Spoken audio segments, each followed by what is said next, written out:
नमस्कार, मी Shri Y Patil sir, सहाय्यक शिक्षक, माकवे इंग्लिश स्कूल व ज्युनियर कॉलेज माकवे. गणित ऑनलाईन क्लास मध्ये आपण सर्वांचे मनस्वी सहर्ष स्वागत. इयत्ता 10वी गणित भाग 1 मधील प्रकरण क्रमांक 4 अर्थनियोजन हे आहे. या प्रकरणातील जीएसटी विषयी प्राथमिक माहिती आपण मागील व्हिडिओ मध्ये अभ्यासलेली आहे. आज आपण या जीएसटी संबंधित कर बीजक अर्थात टॅक्स इनवाइस हा घटक आपल्याला समजावून घ्यायचा आहे. चला तर मग जाणून घेऊया कर बीजक. या ठिकाणी एक कर बीजक म्हणजे वस्तू खरेदीचा टॅक्स इनवाइस नमुना आपल्याला दिलेला आहे आणि या वस्तू खरेदीच्या पावतीचं जर आपण निरीक्षण केलं तर आपल्याला जीएसटी कसा आकारला जातो हे लक्षात येईल. या कर बीजकाच्या वरील बाजूला दुकानाचे नाव, पत्ता, तारीख, बीजक क्रमांक, mobile number, email ID, GST क्रमांक या सगळ्या बाबी नमूद केलेल्या आहेत आणि खालील बाजूला त्याचं विश्लेषण केलेलं आहे. आता याच्यामध्ये नेम ऑफ प्रॉडक्ट या कॉलम मध्ये जर आपण बघितलं तर खरेदी केलेल्या वस्तूंची नावे दिलेली आहेत. त्याच्यामध्ये पेढे, चॉकलेट, आईस्क्रीम, ब्रेड, लोणी आणि या खरेदी केलेल्या प्रत्येक वस्तूचा EHSEN कोड डाव्या बाजूला असणाऱ्या कॉलम मध्ये दिलेला आहे. वस्तू खरेदी केल्यानंतर येणारा जो कोड असतो तो EHSEN कोड असतो आणि तो या बिलावरती नमूद केलेला आहे. आता पेढे या पदार्थाचा विचार केला तर त्याचा प्रति किलो भाव पुढील बाजूस दिलेला आहे ₹400. क्वांटिटी म्हणजे पेढे खरेदी केलेले आहेत 500 ग्रॅम म्हणजे अर्धा किलो, त्याची किंमत होते ₹200. आता 500 ग्रॅम पेढ्याची किंमत आहे ₹200, पण खरेदी करताना आपल्याला द्यावा लागणार आहे जीएसटी कर आणि जीएसटीचे दोन भाग, एक CGST आणि दुसरा आहे ESGST.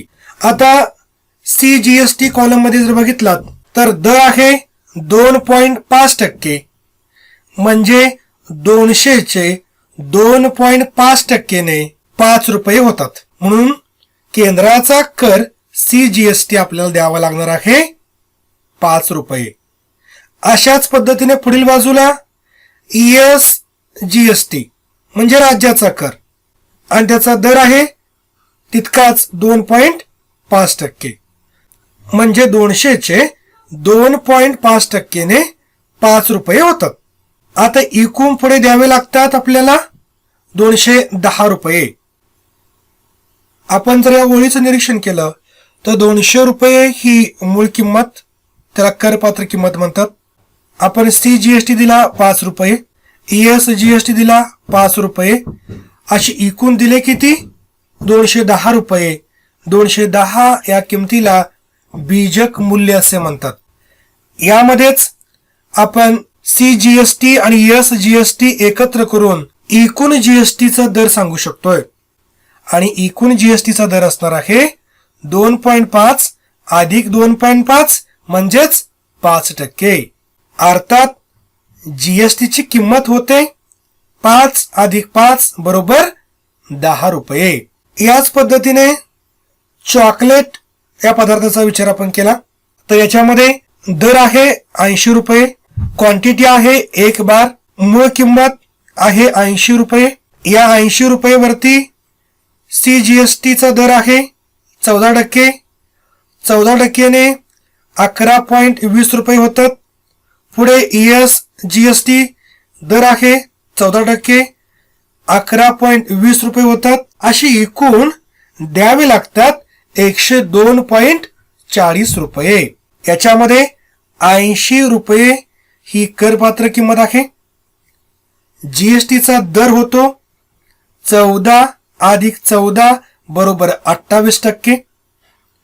जीएसटी एकूण होतो 11.20 अधिक 11.20 बरोबर 22.40 आणि एकूण किंमत द्यावी लागते चॉकलेट खरेदी करण्यासाठी 102.40 रुपये.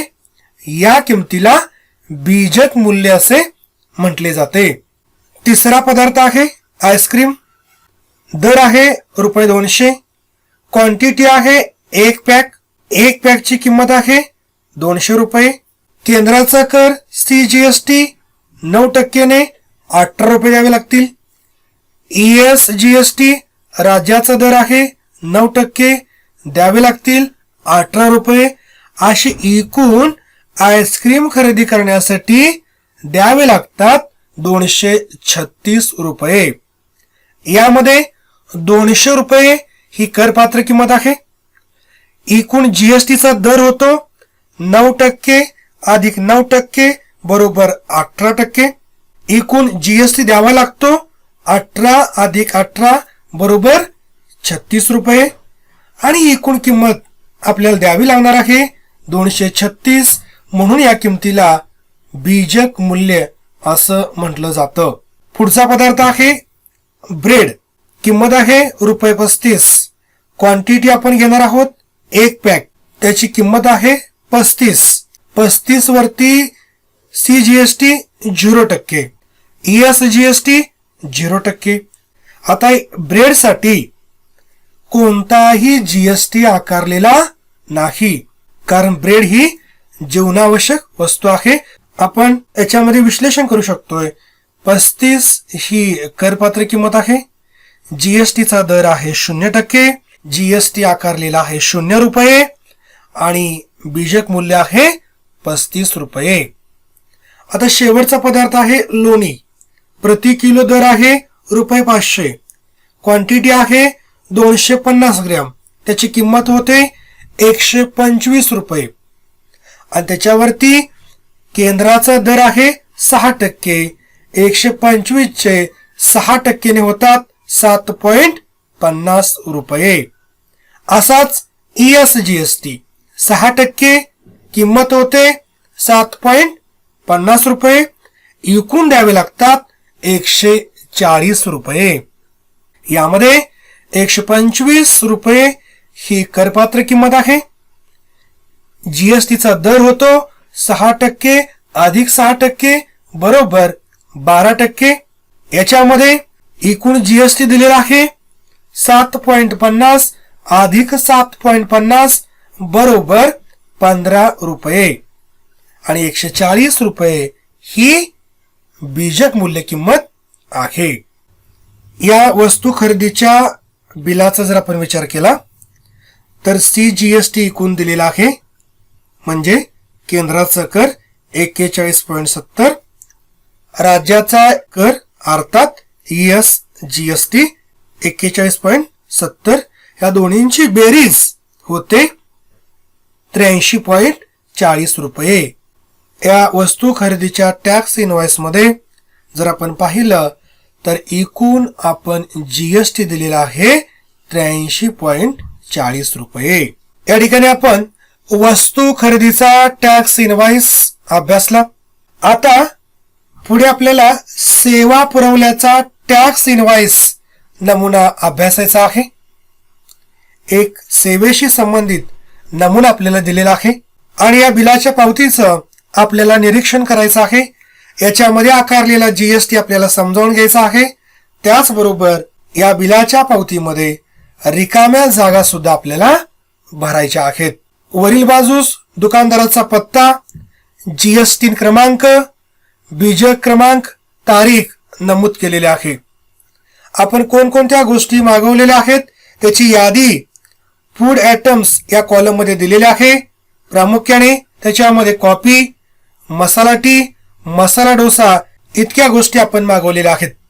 आणि याच्याशी निगडीत ESAC कोड डाव्या बाजूला नमूद केलेला आहे, कारण सेवेशी संबंधित हा ESAC कोड येतो. आता पहिला पदार्थ आपण पाहूया, तो आहे कॉफी. पुढील बाजूस क्वांटिटी दिलेली आहे 1. त्याची किंमत आहे 20 रुपये, म्हणून आपण करपात्र किंमत समजतोय रुपये 20. पुढील बाजूस CGST चा दर आहे 2.5. 20 रुपयाचे 2.5 ने 0.50 रुपये होतात. आता पुढील बाजूस ESGST चा दर आहे 2.5% आणि तो कर आपल्याला पुढील बाजूस नमूद करायचा आहे आणि ती किंमत असणार आहे 0.50 रुपये. दुसरा पदार्थ आहे मसाला टी. क्वांटिटी आहे 1, दर आहे 10, म्हणून करपात्र किंमत 10 रुपये. आता पुढील बाजूला आपल्याला चौकटीमध्ये उत्तर भरायचं आहे. CGST चा दर आणि त्याची किंमत. त्यासाठी ESGST चा दर दिलेला आहे 2.5%. मग ESGST माहिती आहे, मग CGST किती असेल आणि तो दर असणार आहे 2.5%. मग 10 रुपयाचे 2.5% ने 0.25 रुपये होतात. आता ESGST चा दर आहे 2.5%. मग ESGST किती असणार आहे, तर तो 0.25 रुपये असणार आहे. तिसरा पदार्थ मसाला डोसा. एका डोशाचा दर आहे 60. आपली क्वांटिटी किती आहे 2. मग त्याची किंमत किती होईल 120 रुपये. आणि त्यासाठी CGST चा दर आहे 2.5%. 120 चे 2.5 ने 3 रुपये होतात. ESGST दर तितकाच असणार आहे 2.5% आणि तो ESGST असणार आहे 3 रुपये.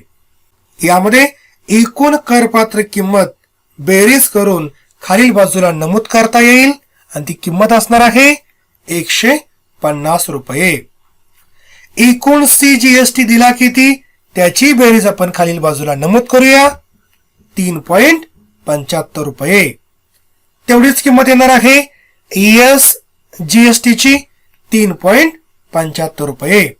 या संपूर्ण बिलाच्या पावतीचा आपण विचार केला तर आपली मूळ किंमत 150 रुपये होते.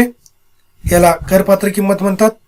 याच्यावरती 3.75 रुपये हा केंद्राचा कर आहे, तितकाच राज्याचाही कर आहे. या सगळ्याची बेरीज आपल्याला खालील बाजूला लिहिता येईल 157.50 रुपये. आता आपण 2 बिलाच्या पावत्या समजावून घेतल्या. पहिली वस्तू खरेदी करताना आणि दुसरी सेवा पुरवल्यानंतर. या 2 कर बीजकाचं आपण निरीक्षण, परीक्षण आणि अभ्यास करून काही महत्वाचे मुद्दे आता मांडू शकतोय.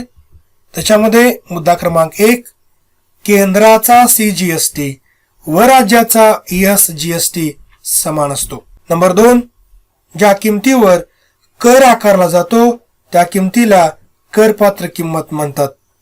नंबर 3 करासह एकूण दिलेल्या किमतीला बीजक मूल्य असे म्हणतात. यावरून बीजक मूल्य काढण्यासाठी सूत्र आपण लिहू शकतोय बीजक मूल्य बरोबर करपात्र किंमत अधिक GST. आणि चौथा मुद्दा आहे GST चे दर वेगवेगळे असतात. वस्तू व सेवा यांच्या स्वरूपानुसार हे दर 0%, 5%, 12%, 18% व 28% अशा वेगवेगळ्या प्रकारे आकारले जातात. आज आपण कर बीजक आणि त्यामध्ये आकारलेला GST समजावून घेतला. हा व्हिडिओ जर तुम्हाला आवडला असेल तर लाईक करा, माझ्या चॅनेलला सबस्क्राईब करा आणि इतरांना सुद्धा हा व्हिडिओ जरूर शेअर करा. आपणा सर्वांना मनपूर्वक धन्यवाद.